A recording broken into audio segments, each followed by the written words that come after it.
Hello and welcome back to our channel. So today in this video we are going to discuss about how to turn off narrator on your Paramount Plus account. So without wasting much of our time, let's get straight into the video.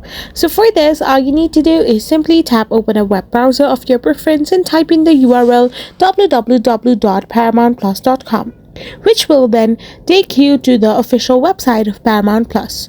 So once you're here, you need to get signed in into your account and simply select a show you want to watch. So basically, turning off your narrator means to turn off your audio description. So once you select a show, you need to hit watch now, and once you're in this kind of interface, you need to simply tap on Subtitles plus audio on the top right hand side of the corner.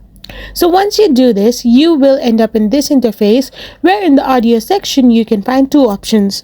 One, just the audio, and second, audio with AD, which basically means audio description.